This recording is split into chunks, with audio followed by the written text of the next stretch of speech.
for this problem, we are trying to show that u plus v is equal to w, given all of this information about all of the lengths and the inner products between u and v.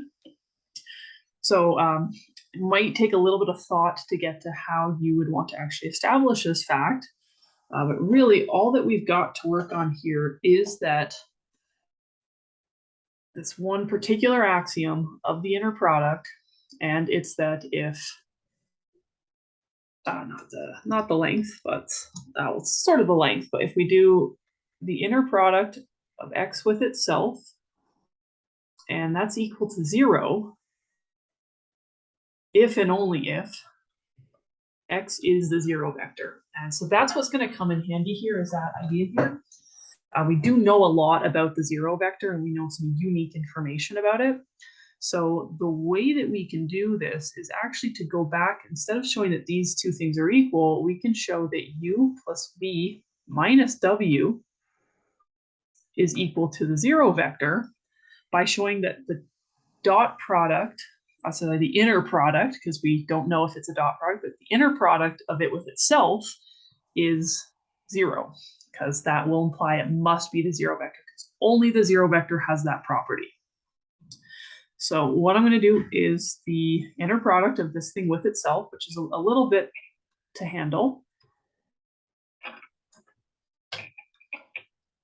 But we'll use all of our expansion properties. So I'm going to be able to write this as u with u plus v minus w plus v with u plus v minus w, and then minus w with u plus v minus w. Right, so that's just sort of expanding it across the addition subtraction here. And then I'm going to do the same thing for all of these. So I'm going to create 9 of these things in total. So I'm going to have u with u plus u with v plus, that's a minus actually on that one, minus u with w. And then plus v with u, v with v, and then minus v with w. And then finally, that again is a minus because of the w, w with u, w with v, and w with w, and yeah, that's a minus.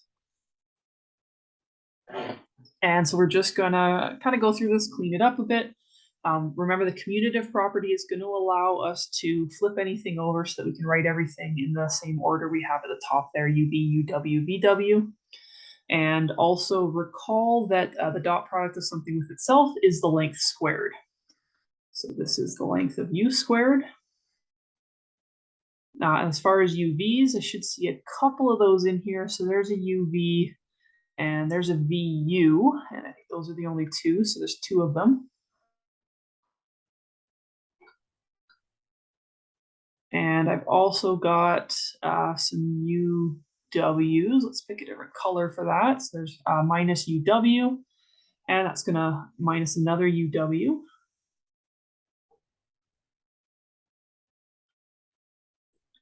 And as I make my way over, the next thing I've got is that plus VV, so that will be the length of V squared. And then finally, the only kind of mismatch combo that I've got left is the minus VW, and we can see that that's going to be a double negative if I distribute that through there. So I'm going to have minus 2 VW, and then finally the plus, because the double negative on the W with itself will make the length of W squared. And now we just kind of plug in all the numbers, and hopefully this works itself out. So I'm going to get 1 squared plus 2 times negative 1 minus 2 times 0 plus 2 squared minus 2 times 3 plus root 3 squared, and cross my fingers. I've got 1 minus 2 plus 4 minus 6 plus 3. And yeah, that's 8 minus 8 is 0.